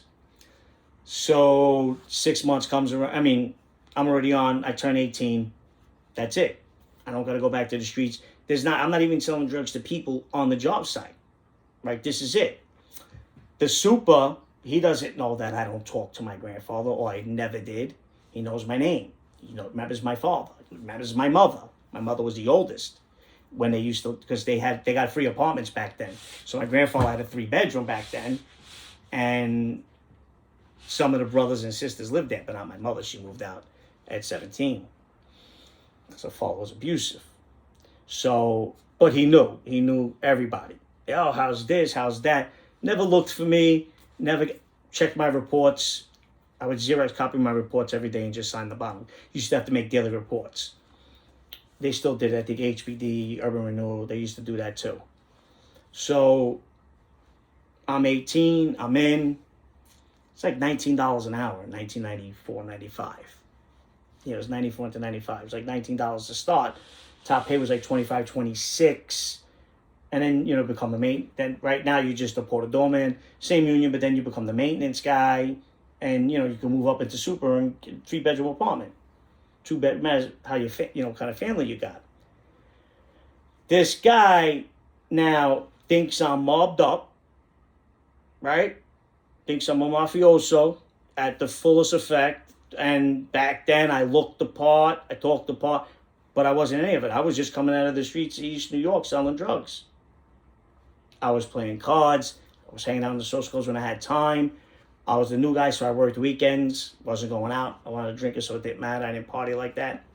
So what happens is affirmative action was in full effect. So affirmative action, I'll give you how some of it works for the people that don't know. I go in, I take the city test. Okay? My name's Anthony Russo. I get 5 extra points just for spelling my name correctly.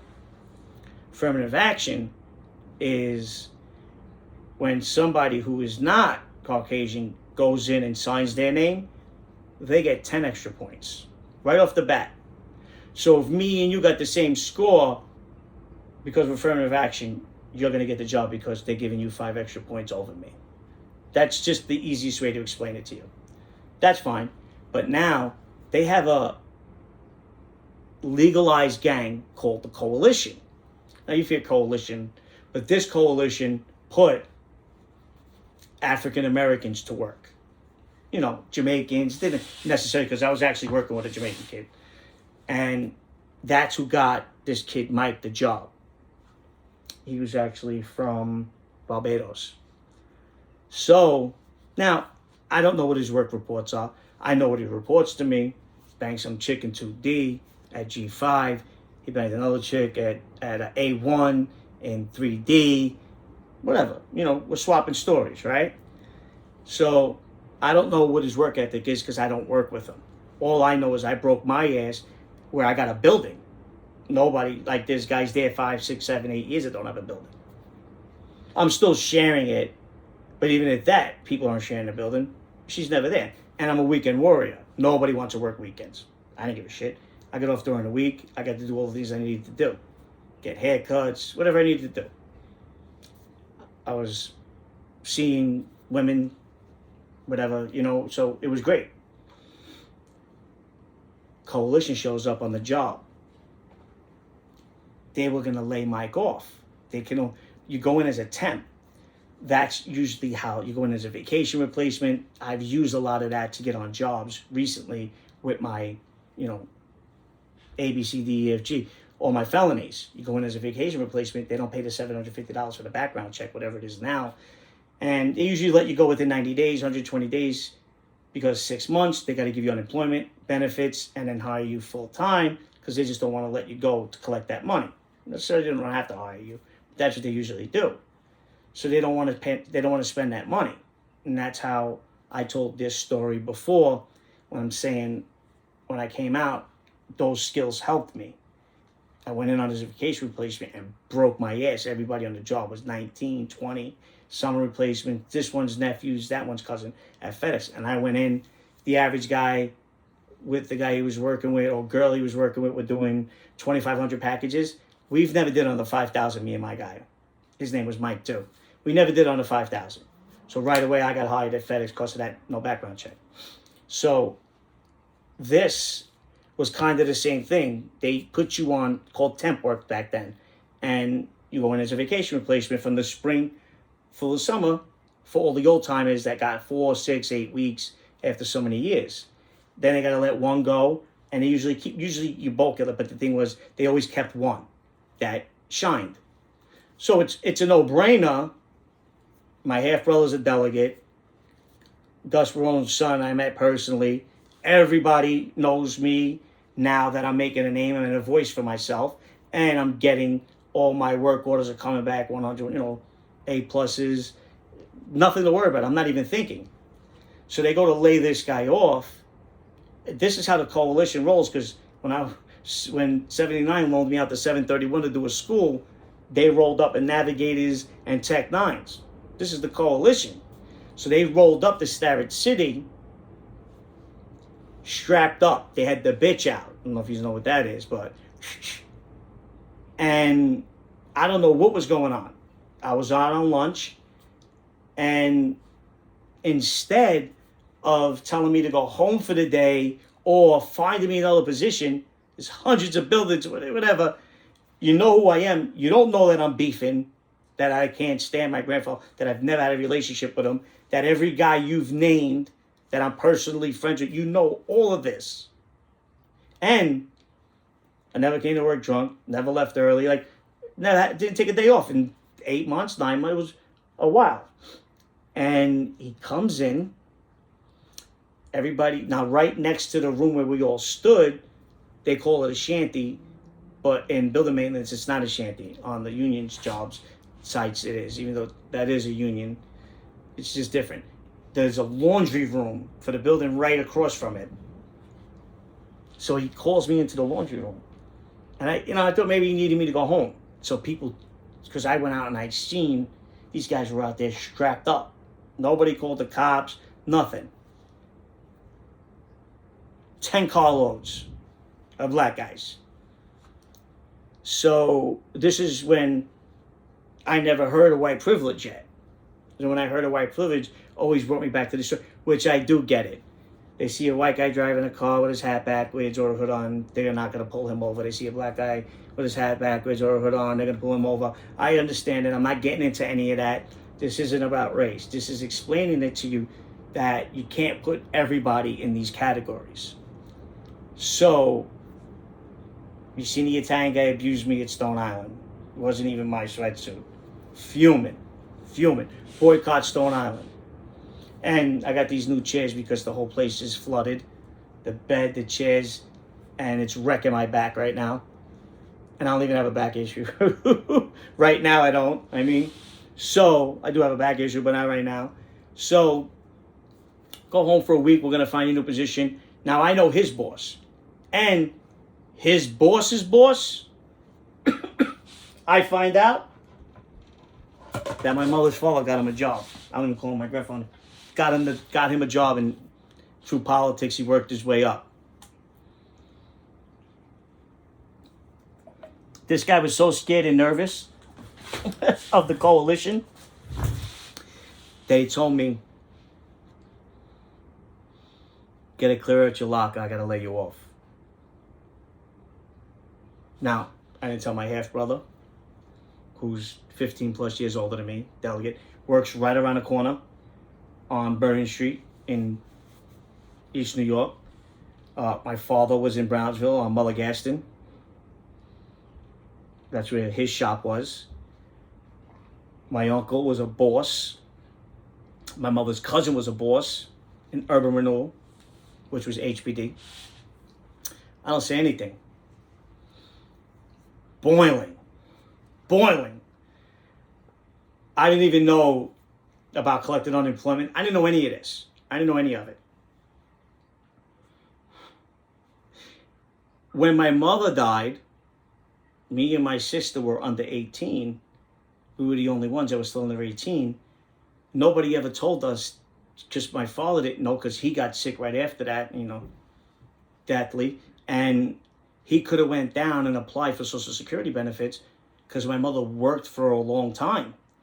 And me and my sister, I think that the minimum at the time was like $500 a kid. We could at least have paid our rents, not got evicted from where we were living, had school clothes. Like, we had nothing. We were dirt poor. But now we were dirt poor. And so we didn't even know about things like that. It's true. Like, even my own Social Security number, when I went to get my first job, I didn't know. Because these were just things that parents didn't teach us. And nobody ever stepped up to teach us. So I learned, and almost missed it. I actually did miss it because I didn't get it for as long as I should have gotten it. So I was fuming. I left everything in my locker, took my Yankee fitted, gone, walked all the way home. My half-brother doesn't know for months. Because we were living in a terrible apartment. He was living, 2.5 hours away in Suffolk County, working his own thing. And, he's trying to come up within the union. So my grandfather dies. So just to let you know, this guy fires me, lets me go, however you want to put it, because the coalition threatened him to put this guy on the job, put him back on the job. It was the same day. And I was low man on the pole. Now, there was lazy fucks there. They were there for nepotism, but I was the newest. He still could have fired one of them, because that's the type of person my grandfather was. I mean, he made this guy a super. The guy that was 3 bosses hired him, get him a position. All of these things could have been done back then. But this guy fires me. And the guy that they gave the position to, I had one of these conversations with him one day, and he told me how he got the job. Because there was Spanish, there was everything that was working in this field. Right now, it's the Spanish, which could be Puerto Rican, Dominican, Mexican, Salvadorian, just Spanish-speaking people, and the Albanians. They run the whole cleaning industry now, like that whole industry. The early shifts are the Hispanics and the late shifts are the Albanians. They run the whole things now. All the bosses, all the owners of the companies, they're Albanian and either Puerto Rican, Dominican, like that. That's what I asked him, I'm like, how did you get in here? Says, you're banging, you're married to one of these guys' daughters or something? And he's like, no, the coalition. And I'm like, what's up with that? He goes, listen, I was on the balls of my ass. He's like, I got no work, living in the projects with my mom. He goes, if I commit a felony, I can't live there because they have that rule that nobody with felonies can live within the projects. So he's like, I don't know what I was going to do. And my man told me about this coalition thing. And he's like, but they're robbing me. He's like, they're not just coming out and getting a brother a job. He's like, they're shaking me down. He's like, they're worse than the Mafia. I'm like, what are you talking about? He says, well, right off the bat, he goes, my first paycheck goes to them. I got to starve for 2 weeks. And if it's a 2-week job, he's got to start for a month. They got to get the one right out the gate. And then there's some kind of payment thing where I think they get every 6th paycheck goes to the coalition donation. And this is legal. Now, they want to shut down, what was it, 6, 7, 8, because they did you had to buy waters and fucking rolls from them. They put them away on a RICO charge. But the coalition are literally forcing companies to hire them, and then getting them a union book, and then extorting them. And then he says, once you get your union book, he says their hooks are into you forever. He didn't even like what they were doing. Brothers, this is extortion. This isn't no... And yeah, I mean, these guys rolled up to the job site with the bitch, the shotty, and, pistols. I was at one when the guys rolled up with Tech 9s on another union job. So I understood it. And I knew it wasn't his fault, you know what I mean? Like, we didn't stay in touch after that. He was from Staten Island. So, but this is how that worked. They sent the white guy home because the black guy scared Whitey. Because that's all you got to do. If you don't grow up the way we grew up in my crew, that's what they are. They're scared of them. And then they're pulling out the pistols. Because who said it? Oh, Richard Pryor, when he's talking about the Italians. And he says he walks into the club. He was working in a strip club, and he used to do the comedy open act. And he wanted to get paid more, or they're going to get rid of him. And he walked in, and he said this. He goes, why are you scared of that black? So he goes, I got in there, and he used the N-word. He goes, I got my N on. He goes, usually Whitey's scared to death. They running for cover. They hiding when you get the N that comes out in you. And I'm like, holy shit. Like, what? Like, am I supposed to say, when I get that Cosa Nostra shit, the ends run? Whitey, the crackers, you act like that guy. And they scared. Usually you put that on, they get scared. Well, the truth of the matter is, he's right. I watched it. But none of that is okay, right? On our end. It's okay on their end. So this isn't about race, bias a little bit, but not race. It's the point that not everybody has that. Not everybody's ancestors owned the plantation. Not everybody lived in the South. Not anybody had anything to do. And half the years probably didn't even come from the areas that had the ships that came here and that were sold by your own people. However you just want to look through the history books, because I'm not here to give you a history lesson, but I can sure let you know how it worked and what was in the books that you call bias and racist. And then we could go into other things besides that were written by other black men to make sure that you just wasn't reading what the schools were putting out at the time. Because I'm a very, very, very good reader. And I'm not talking about like reading knowledgeable, meaning I read anything. Literature, I'll read it as long as it's nonfiction. And I'll read both sides. I just won't say, but let's look at it what it is. So that is another thing right there. I got let go, And I mean, I got a message down the road. One of my aunts came to see me. My grandfather winds up passing, and she was like, oh, I was at dinner with Grandpa. He's your grandpa. It's my mother's father. He's not grandpa to me. And he said if you would have called him, he would have went down there and you would have got your job back that day. And I said, thank God. I said, because it did put me in the streets, because that angered me so much that I went home and I took that big 8 on the arm and hit the fucking ground running from that point on. You just want to tell me about coalitions and affirmative action, shaking down their own people to get them jobs. And the Italians, they won't do shit for you. And I don't want to hear about the life ain't the same. It ain't what it used to be. 50 years ago, they were saying life ain't the same. It ain't what it used to be. Men ain't built like they were. No. It's the same fucking thing throughout history. Life ain't the same. Men ain't built. Now, I'm not saying they're built less, worse. They're just not built the way they were built. We're built differently today. Smarter. War II. There's a lot of things. And then maybe they think back then they were more, it's just different. Don't say that life is dead, men ain't this, we ain't that. No. 50 years from now, whatever it is, millennials would be saying, men ain't the same. This ain't happening. That ain't happening. It's the same bullshit. It wasn't good 100 years ago. It's not good today. It's not going to be good 100 years from now. It's just the way it is.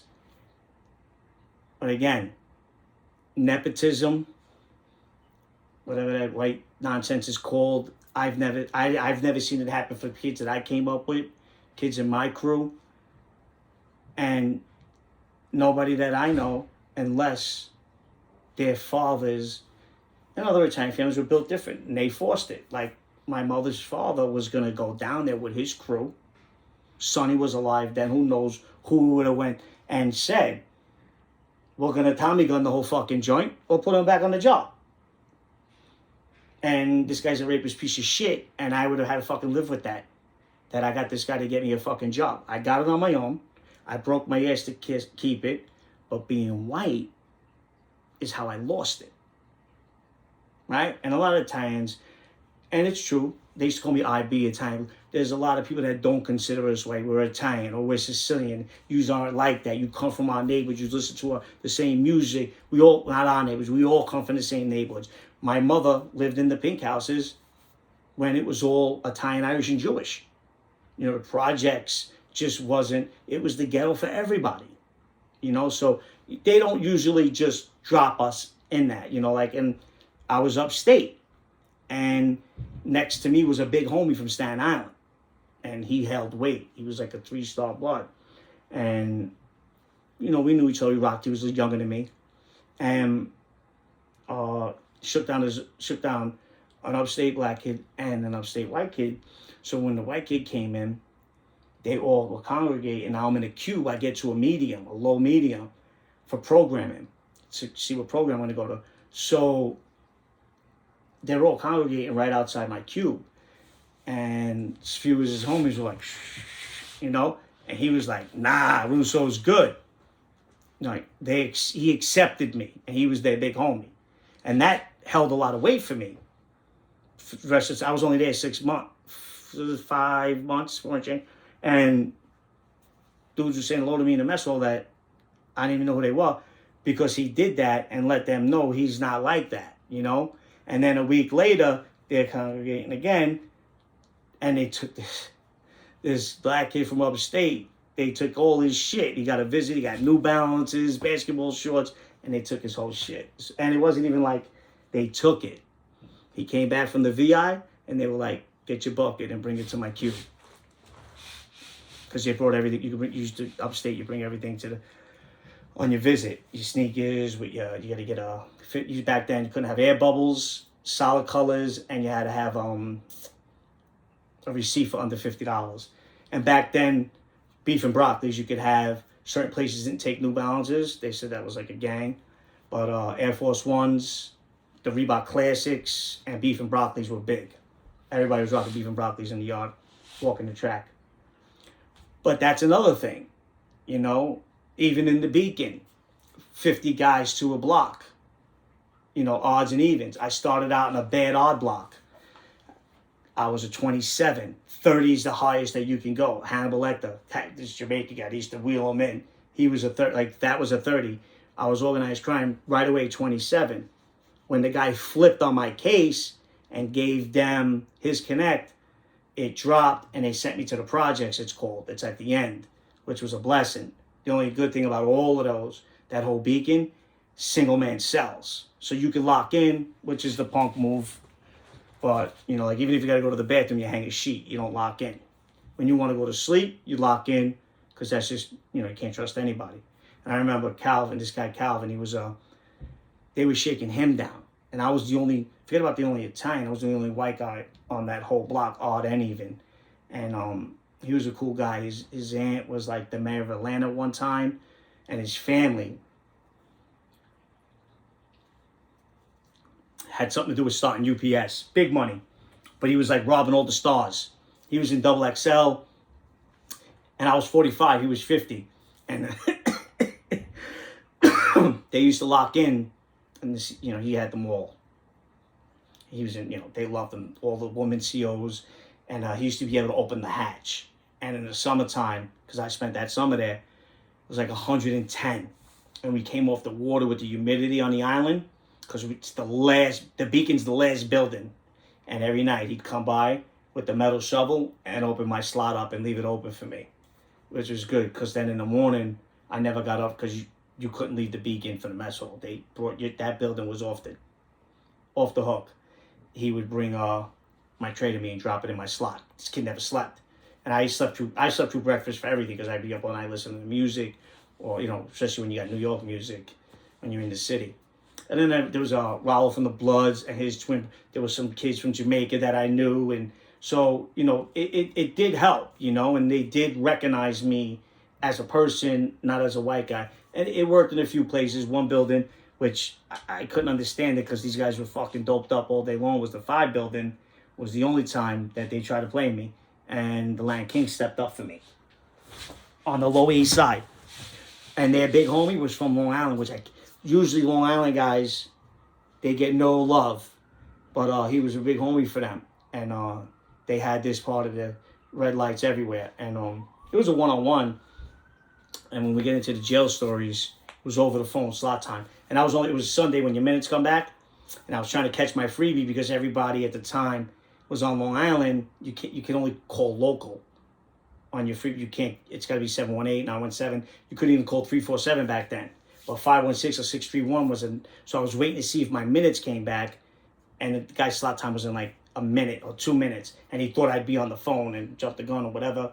And it was a fair one, because a couple of the Bloods I knew, and they let it go, but he had a homie, another guy, and they kind of cheap shot at me. And this one king that I was helping, he was dope sick. I was feeding him peanut butter, all I had. And it's another story. How for another day, we got content coming, how fast these guys get right back into shape just from peanut butter. And he jumped right in got in there with me. But yeah, so most of that's how it rolled, when they were bringing the gangs into the feds, was the same thing. I mean, NC, North Carolina, and them DC boys, they don't fuck around. Those are gangster dog booty bandits. They are snatching your ass. Everything there's a capital crime. They're doing football numbers. And that's what's going to start happening now. Fulton County case that's going, and they're going to just start putting all these fed laws and time with all these other gangs in East, South, and, Middle America. And you guys are going to just start getting these fucking fed bids that are ridiculous. Seen it 15 years ago. Now, they're just getting smarter, and they're just getting more laws, and the phones are a killer for you guys. The music, the lyrics, the Facebooks, they got a unit. And I'm telling you this, so you've heard it here, that they only look at social media. That's it.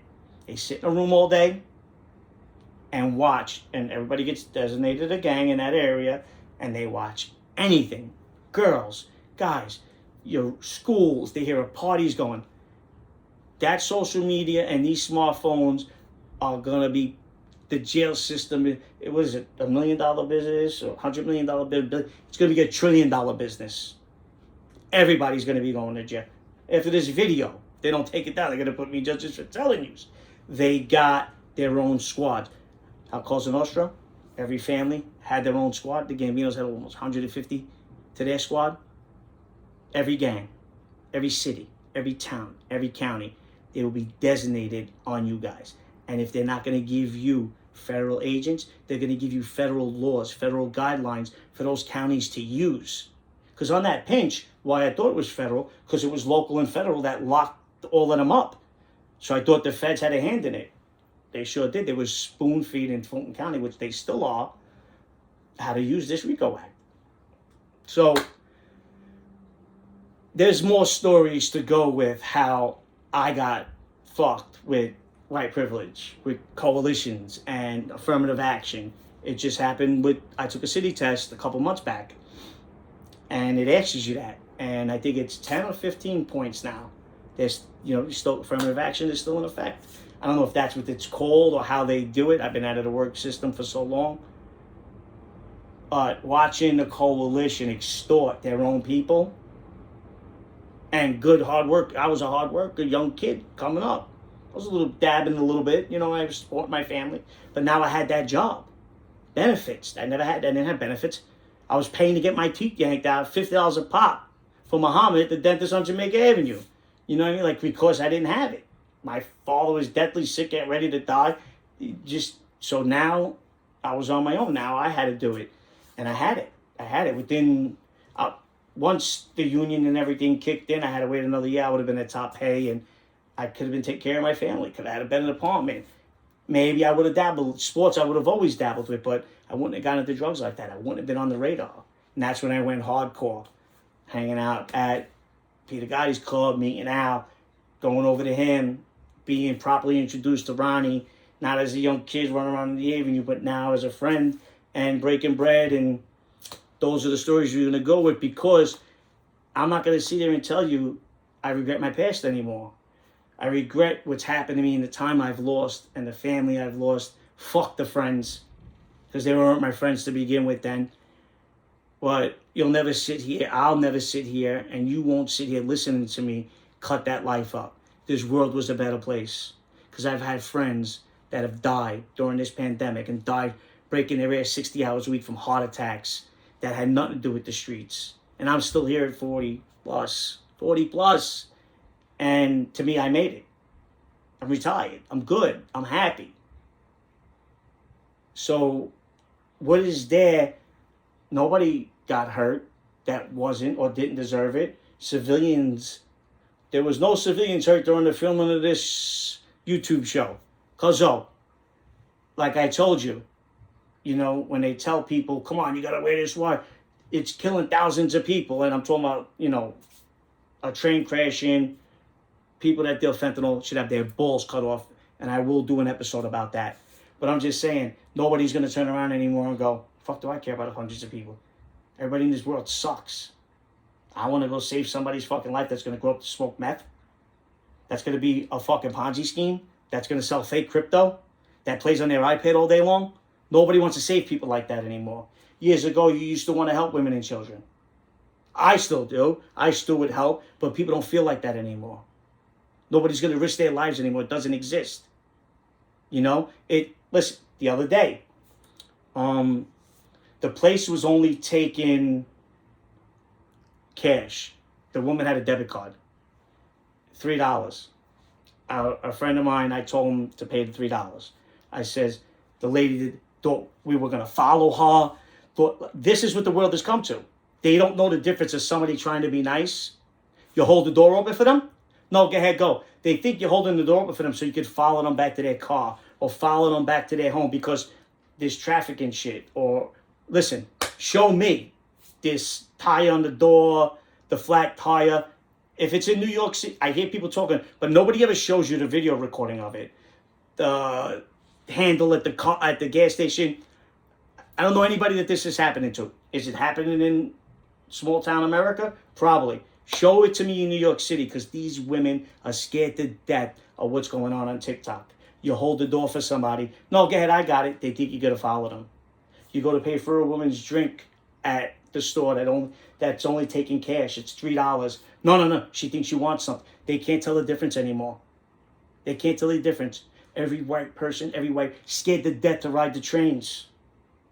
They got this world shook for being white. Shouldn't be this way. Shouldn't be this way. I'm listening to my hip-hop. My Jay-Z's playing in the background. I just don't want YouTube to drop the video for music. I'm good. I'm wearing my Jordans. I might even bring Visus back. You know what I'm saying? Fuck that. So, we got a lot to talk about this season on HOOTIE'S Social Club. And we're going to be talking about all my guys. And Ronnie One Arm is out of Lewisburg for a while now. He's in a medical facility, hanging on there. Toughest guy I've ever known, toughest guy I've ever met in my life. I will preach that man's name. Never had a bad word to say about him. Never will. Never been asked a single question about him. And I think men like that from that life need to be preached about, because I can tell you this.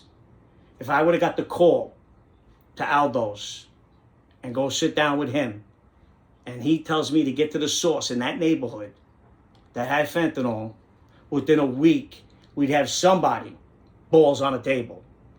That I could guarantee you. You know, the Gambinos and it got blamed for flooding the neighborhood with heroin. In all the years I've lived in that neighborhood, 38 years in their life, I've never even seen heroin. Never seen crack till East New York days. But in Ozone Park and Howard Beach, never. They were going around, Little Peter's whole crew, giving guys beatings for smoking joints. But that neighborhood, put them all in jail. Now what? Now I see memes. When these guys were around, the streets were safe. You're damn fucking right. Because they had guys like me that they would call on, that would get the legwork in and find out who these guys were. But they put us all away. They put us, that's it. Out to pasture, put us to sleep. And what? And what? Overdoses. The neighborhood, that neighborhood, I just can't believe what it's turned into. I drove past the park in the summertime. There wasn't a kid out. They were all fucking doing drugs in somebody's basement. This is a sin. This fentanyl's killing people by the millions in this country. You won't hear me. I regret having felonies. I regret going to jail. I regret if my higher power, Jesus Christ, is mad or upset with me if I haven't repented enough for what he thinks is wrong. The court of law is going to put me in jail for whatever the grand jury tells them to. That's not the end result. After we leave here is the end result. Now, do I want to go back out? No, I don't. I don't deal in poison. But that life has taught me a lot. That life has kept me alive this long. And I'm proud of the guys that I came up, and I'm proud of my mentors. Yes, it's organized crime. They're criminals. They're gonna be bad guys. They're gonna be scumbags. What do you think? That's what they are. That's what this life is. But it's like anything else. Do I blame the Muslim race for what happened to the Twin Towers? No, that's 10%. They even say it's less. I got more respect for an imam than I do for 90% of the priests in this country. I can't blame the whole religion for the few bad apples, just like you can't blame the whole Cosa Nostra for that terrible apples, because we're all bad apples. And I'm proud that I came up with a guy like Ronnie One-On. And I'm proud that I never did nothing to hurt any of them. And I'm proud that I can think and be the man I am today. I'm ashamed of some of the things I did. The family I've lost. Fuck the friends, because they weren't friends to begin with if they didn't stick around for fake lies and fake rumors. But we're going to get more into that. And we'll get into my case and the lies and this legal battle that I've been fighting and why I haven't made a video in January. It'll be almost 12 months since I put out real content. But you'll see me now. I'm getting the hang of this TikTok, and we're going to speak truth on here. Will I gain supporters? Who knows? Will it go viral? Who knows? But I'm listening to now all these shows that got 1 million this, 1 million that. These guys are fucking scared to death of the people. These guys are interviewing people and they're running from them. They're scared of them. They get punched in the face. Punch somebody in the fucking face already. I can't believe these guys are making money on social media and they're a bunch of fanoiks. What are you going to do? So listen, I hope everybody had a great holiday. Born in the Dolly Kid. Top 10 greatest movies ever made. It's your boy. Stay up. And guess what? Guess what? We're coming back with real good Cosa Nostra content. Real deal shit.